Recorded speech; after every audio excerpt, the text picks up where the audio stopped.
Bonjour à tous. Alors cette semaine je vous propose de vous présenter un kit Macross, mais cette fois-ci tiré de la saga Macross 7, qui est donc la deuxième saga télévisée consacrée à Macross, donc qui se passe après Macross, enfin Super Dimensional Fortress SDF1 Macross, qui raconte l'histoire d'une mission ayant pour but d'explorer l'espace pour la coloniser, avec donc on va appeler ça une caravane avec de multiples vaisseaux.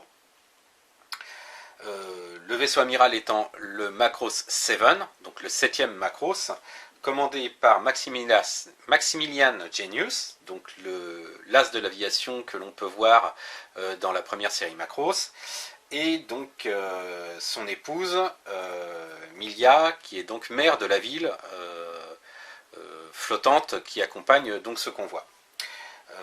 Mais ce ne sont pas les personnages principaux. Les personnages principaux sont Bassara, qui est chanteur et accessoirement tête à claque. C'est une série un peu particulière, il faut vraiment s'accrocher pour regarder les 42 épisodes, je crois. Et Mylène, qui est la fille de Max et Milia. Donc voilà, là on a planté le décor. Cette série a lieu chronologiquement, je pense, après Macross Plus, puisque le kit que je me propose de vous présenter, c'est le VF22S. Donc dans sa livrée bleue, il est piloté par Maximilian Genius. Les lignes rappellent parfaitement l'YF21, visible dans l'OAV Macross Plus, donc le fameux fighter que l'on peut piloter par la pensée. Donc le VF22 serait la version de série, on va dire,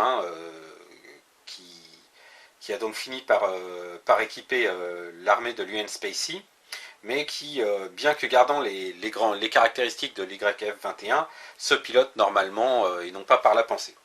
Donc ça, c'est pour faire un petit peu le tour du kit et de l'engin que je vous présente dans son contexte de l'animé.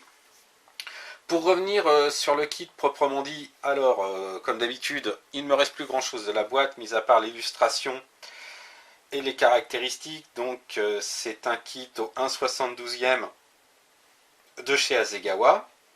Son prix à l'époque serait de 2400 yens, donc à peu près 22-23 euros.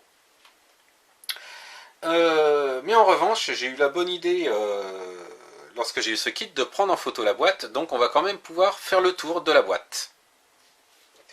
Donc sur le premier côté de la boîte, on voit le kit monté et peint aux couleurs de Maximilian Genius.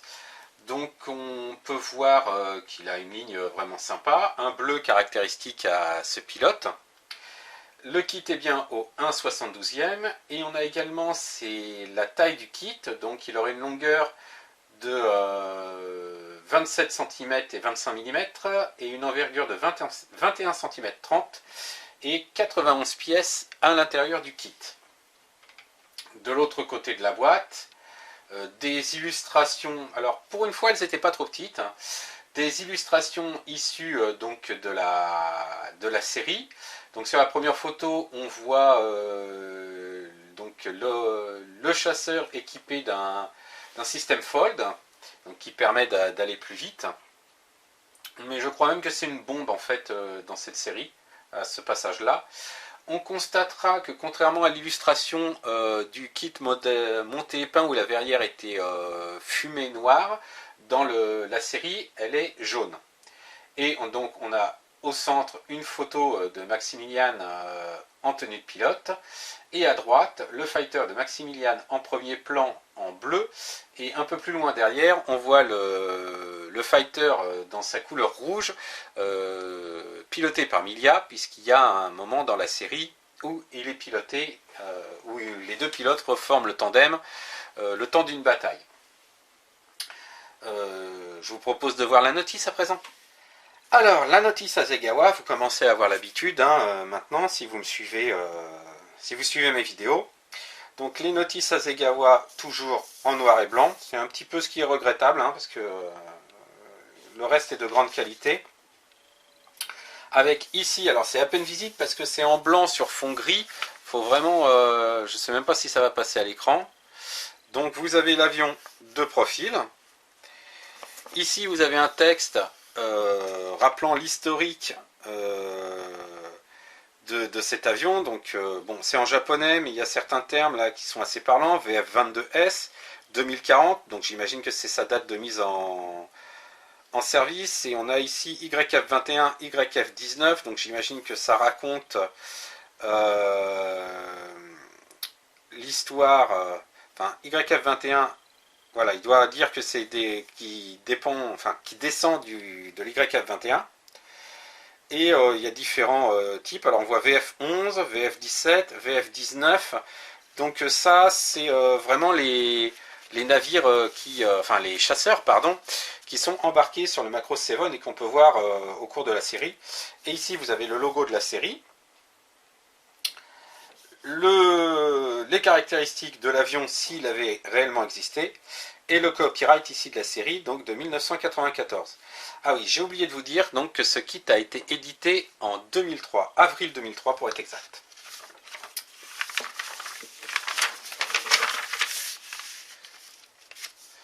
Bon, comme d'habitude, hein, la première page de la notice Hasegawa après l'introduction, ce sont donc les conseils de montage, les conseils pour poser des calcomanies, les grappes en présence.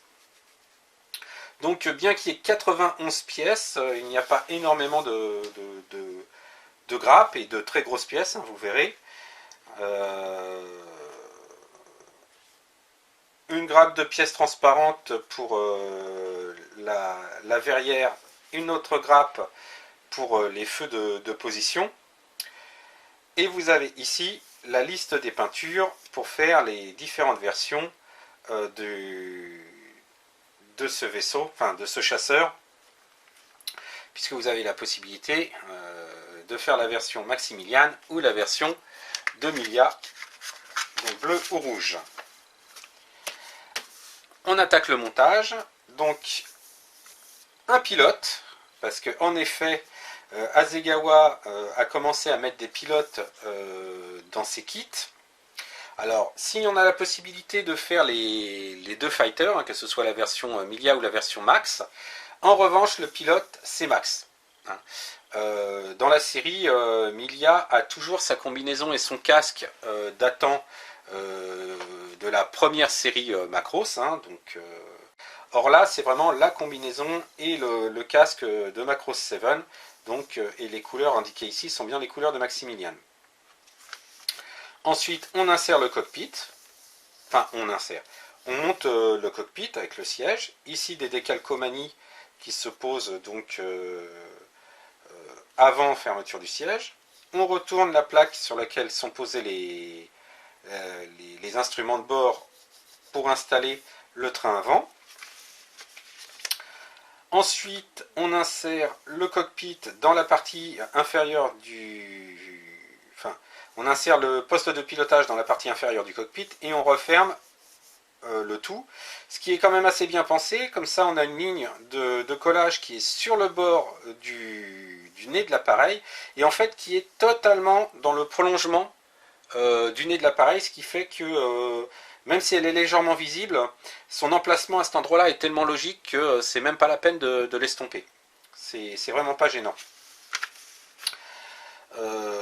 Ensuite, on pose les volets des baies de train, les premières pièces transparentes, les différents vérins pour tenir les volets de baies de train. Ensuite, on s'attaque à la deuxième partie plus en arrière, donc deux grosses pièces qui forment le corps de l'appareil avec divers petits volets et diverses petites parties. Ensuite, des pièces qui viennent se mettre de chaque côté de l'appareil, avec les canons à placer. Les entrées d'air. Donc ce qui est vraiment très bien, c'est que ces parties-là ne sont pas de la même couleur que là, donc de même que celle-ci. Donc à peindre, c'est vraiment d'une facilité vraiment très plaisante, hein, pas énormément de masquage du coup à faire.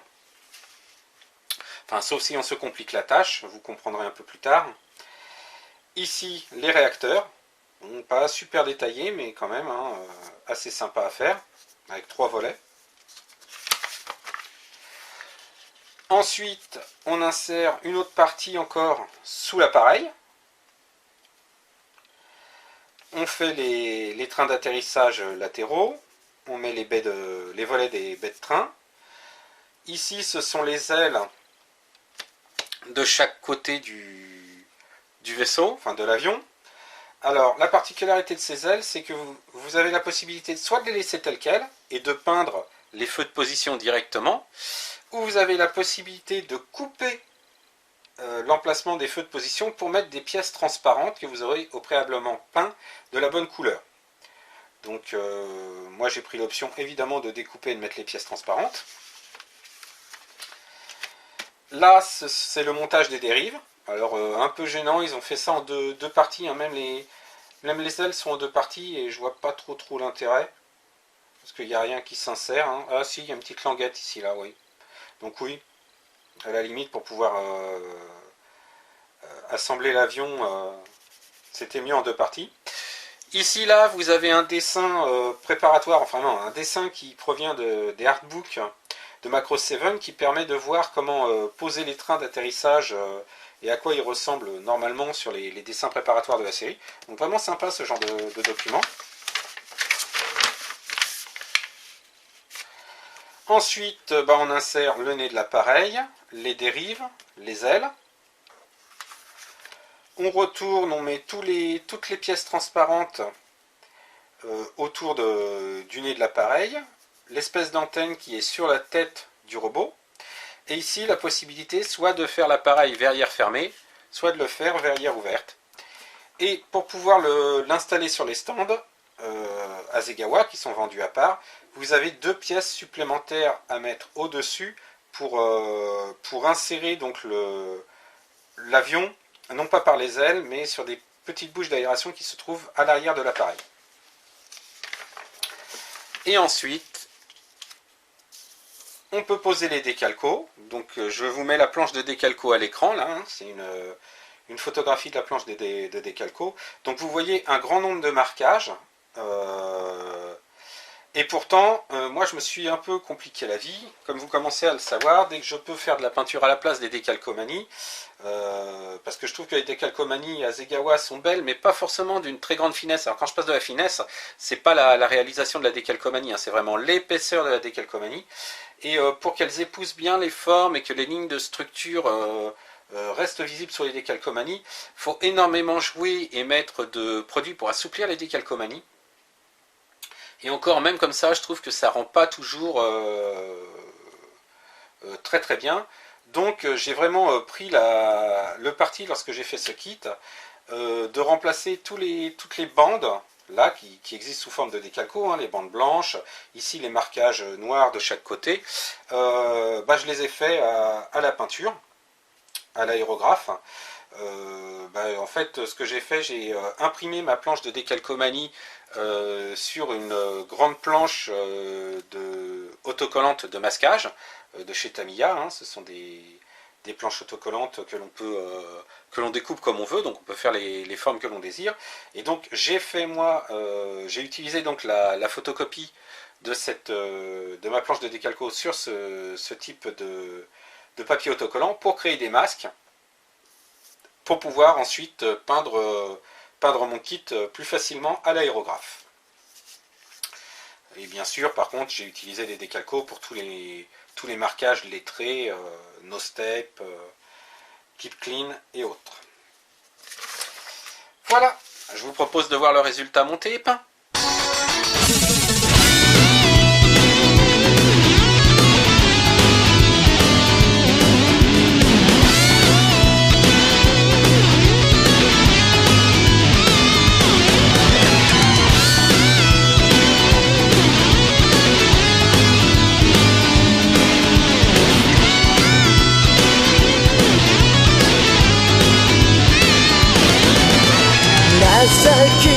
パノラマ銀河のハイウェイ見上げれば俺の胸を貫く終電さ眠らない街に加速するハッピー重ねては見えない明日にふと祈る時 Et donc voilà, le kit terminé du VF22S aux couleurs, non pas de Max, mais aux couleurs de Milia. Alors, la petite difficulté que j'ai eue au niveau de la peinture, et encore difficulté, c'est pas vraiment une difficulté, mais il faut savoir que au niveau peinture, le rouge est vraiment pas une peinture qui couvre énormément. Donc le plastique d'origine du kit étant bleu, j'ai été obligé de faire d'abord une sous-couche en blanc mat. Alors pourquoi mat plutôt que brillant? C'est dans la deuxième partie, c'est pour la suite en fait. C'est parce que le fait de faire une sous-couche mat, ça rend la surface un peu plus granuleuse, et lorsque je fais le panel lining, ça accroche un peu plus les pigments. Lorsque je frotte pour essuyer les lignes, ça fait des traînées. J'essaierai de vous montrer ça un peu plus tard. Donc une sous-couche blanc mat, et ensuite j'ai fait, j'en ai profité pour essayer une technique que je n'avais jamais utilisée auparavant, à savoir le pré-ombrage. Pardon, excusez-moi.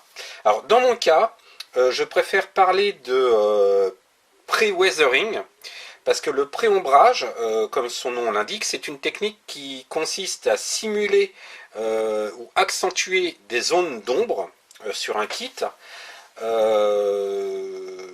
des zones, on va dire, classiques, donc tous les creux qui doivent être plus sombres que le reste du kit, et également les zones qui peuvent se situer par exemple sous l'appareil, ou dans le cas de figurines, dans des parties cachées par les vêtements, les plis des vêtements, les dessous sous les visages, ce genre de choses.